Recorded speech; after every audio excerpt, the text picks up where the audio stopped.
No honeydew list this morning. It's Sunday morning. Temperature last night was 10 degrees Fahrenheit, which is what? Minus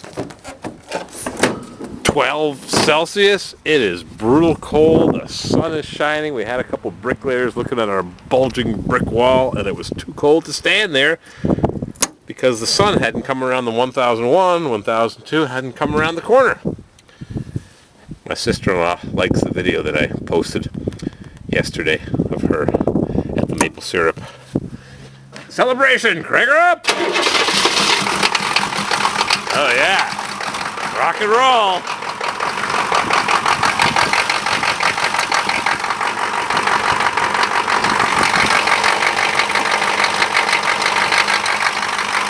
Slam!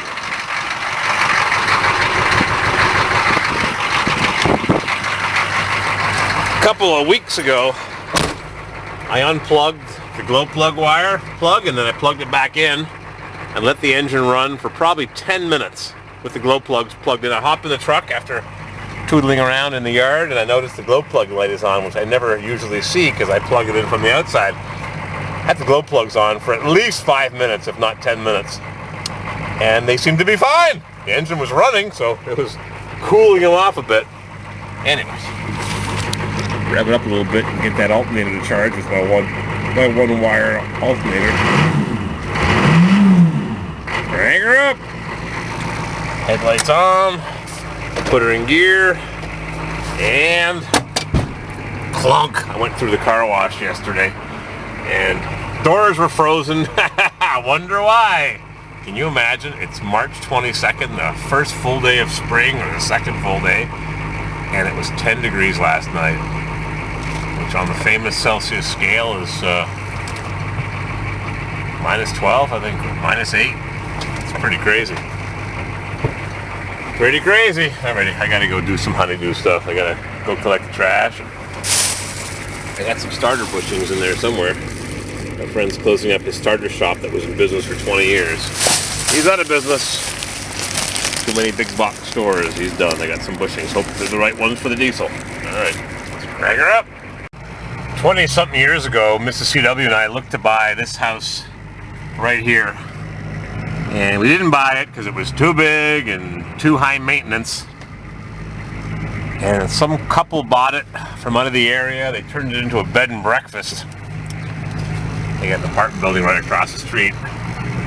So we didn't buy it, they bought it, and then they went bankrupt or gave it back to the bank, and that was 20 years ago, 15 years ago, and it was a beautiful house with oak and all the accoutrements you could imagine inside, and it is not doing too well right now. It has been empty for at least 10 years, and you'd think somebody would repossess it, or a bank or something, and let's go take a quick peek before we fall underneath the truck into the ice and snowbank. Crunch! Imagine that. We were going to buy this house. They were asking, I think, $179 20-something years ago.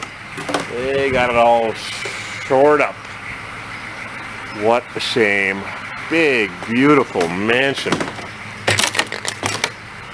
Oh boy, let's see what the poster on the wall says. Posting notification. For sale. Notice of non-removal of snow from sidewalks. Lock codes. Field services. Property is not for sale or rent. Last inspected 3/27, March 27th. 1 year ago. Unsafe structure. Yeah, I'd say it's an unsafe structure. What a shame. Curved glass windows. Well, we got some mattresses stacked up here. And some potato chips and a beer. The downhill slide. Potato chips and beer. There'll be a cigarette fire here soon enough. See enough of those. What a shame. What a shame. Untouched. No one's been inside here except the guy with the beer and cigarettes, or the beer and potato chips. Utz, 99 cents. Well, house is holding up pretty well. The garage roof is caved in. The porch is suffering here. We got some plywood with sheetrock screws. I don't know what that's going to help. What a shame. Yeah, please take one. Bed and breakfast. Ding dong.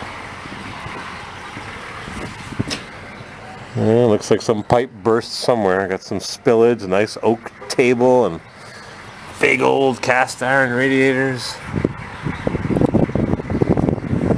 Yeah. What is supposed to do with a beautiful house like this? Oh well.